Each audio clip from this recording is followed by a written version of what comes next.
সবাইকে নতুন বছরের শুভেচ্ছা জানিয়ে ব্লগটি শুরু করতেছি।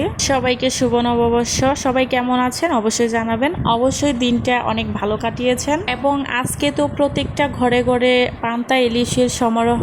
এবং আজকে কে কোথায় ঘুরতে গিয়েছেন অবশ্যই কিন্তু কমেন্টস করে জানাবেন। আর আমি গিয়েছি আজকে টাঙ্গাইল পুরোদানে। তো পুরোদানে আসার পর এইখানে কিন্তু কৃষি মেলা হচ্ছে। তো এইখানে কিন্তু আমাদের লিডার তারেক রহমানও আসছিল। তো মিস্টেক দেখতে পারি নাই, তবে শেষ পর্যায়ে তারেক রহমানের গাড়িটা দেখতে পেয়েছি, তবে ভিডিও করতে গিয়ে করতে পারি নাই। যাই হোক, তো এইখানে আমি আপনাদেরকে আজকে দেখাবো মানে কৃষিদের যে কৃষি মেলা যেহেতু এখানে কৃষিদের জিনিসপত্র থাকবে, এটাই কিন্তু স্বাভাবিক।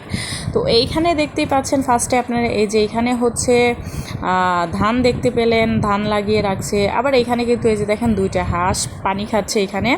তো দুইটা হাঁসের বাচ্চাও তারা এখানে রেখেছে এবং ছোট ছোট ঘরও রেখেছে এখানে, এবং অনেক সুন্দর সুন্দর পুতুলও কিন্তু এখানে রেখেছে। আর একটা মজার বিষয় হচ্ছে আমি কিন্তু মধুপুরের মেয়ে, আর সেই ক্ষেত্রে আনারস দেখে কিন্তু আমার খুবই খুবই ভালো লাগছে। প্রথমে তো আমি অনেক অনেক অবাক হয়ে গিয়েছিলাম। আর এইখানে দেখেন কত সুন্দর একটা বক্স আছে এইখানে লেখা আছে কি কেন্দ্র জানো, যাই হোক এটা ভুলে গেছি। আর এখানে দেখেন কতটা সুন্দর করে গ্রাম বানিয়ে রেখেছে। এটা কিন্তু একটা গ্রাম, তো গ্রামের আশেপাশে হচ্ছে সব কিছুই করেছে। আর এটা হচ্ছে মেবি ধান ক্ষেত। তো ধান খেতে দেখেন জমিতে পানি দেওয়ার মতো একটা সিস্টেম করে রেখেছে ওরা। আর এইখানে যে দেখতে পাচ্ছেন এটা হচ্ছে ছাদ বাগান। হ্যাঁ, ছাদ বাগান। এইখানে কিন্তু এই যে দেখেন চেয়ার টেবিল সব কিছুই প্রস্তুত করে রাখা হয়েছে, এবং কেউ এখানে কিছু গাছও লাগাইছে। আর সব জায়গায় কিন্তু বেশিরভাগ ধান লাগানো হয়েছে। প্রত্যেকটা স্টলে ওরা ধান লাগিয়ে রাখছে। আর এইখানে দেখেন আমি তো হচ্ছে অনেক অনেক ফিদা হয়ে গেছি। এই যে আমার পাশে হচ্ছে আমার বান্ধবী। আর এই যে এইখানে হচ্ছে এই যে বাগান বিলাস গাছ আছে, তারপরে হচ্ছে সবেদা ফল গাছ আছে, তারপরে এখানে আছে হচ্ছে এই যে এটা জানি কি গাছ, লেবু গাছ আছে। তো যাই হোক এখানে অনেক অনেক ধরনের গাছ আছে। আর এখানে এই যে ধানের ইয়াটা দেখে চাচির যে পরিমাণের হাসিটা দিছে এটা দেখে তো মই ফিদা, ভাবলাম একটু ভিডিও করে নেই।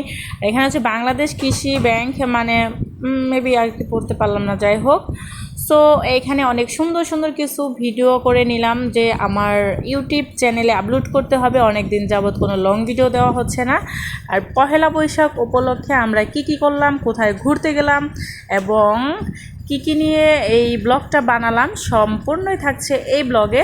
এখানে কিন্তু ভুট্টা গাছ থেকে শুরু করে কাঁচামরিচ, আমড়া আর মাছ। এইখানে কিন্তু এই যে ছোট একটা নালার মতো দেখতে পাচ্ছেন, এখানেই কিন্তু মাছ আছে। এবং ওই যে ছোট ছোট ডালগুলা দেখতে পাচ্ছেন এগুলাতে কিন্তু পেয়ারা গাছ আছে। তো এখানে ল্যাব আছে, এভরিথিং। এইখানে কৃষি কাজের জন্য যা যা কিছু লাগে সম্পূর্ণ কিছুই কিন্তু এখানে আছে। আমার কাছে বেশ ভালোই লেগেছে। আপনাদের কাছে কেমন লাগছে অবশ্যই কিন্তু জানাবেন। এখানে অনেক অনেক সাংবাদিক এবং অনেক অনেক ব্লগাররা আসছে, বাট আর অনেক অনেক আপুরা এখানে এসে ভিডিও করে নিয়ে যাচ্ছে। দেখেন মাশাল্লাহ মাশাল্লাহ কত সুন্দর কাঁচামরিচ ধরে আছে। এটা কি কাঁচামরিচ আমি জানি না।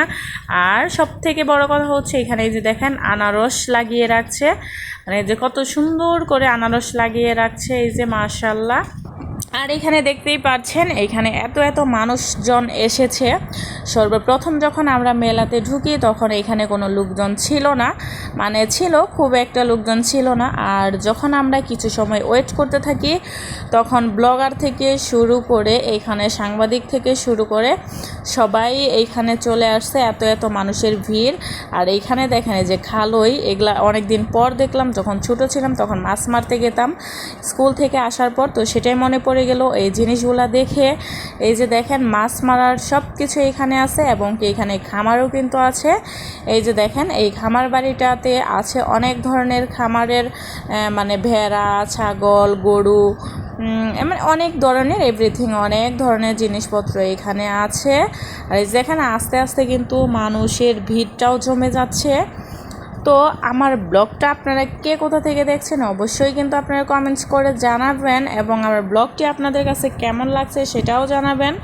তো বেশি সময় নিব না, তো ভিডিওটি শেষ করতে যাচ্ছি। সবার যদি ভালো লেগে থাকে আমার ইউটিউব চ্যানেলটা সাবস্ক্রাইব করে, এবং যদি ফেসবুক থেকে দেখে থাকেন সবাই ফলো দিয়ে পাশে থাকবেন। সো ভিডিওটা এই পর্যন্ত। আল্লাহ হাফেজ, সবাই ভালো থাকবেন আর আমার জন্য দোয়া রাখবেন।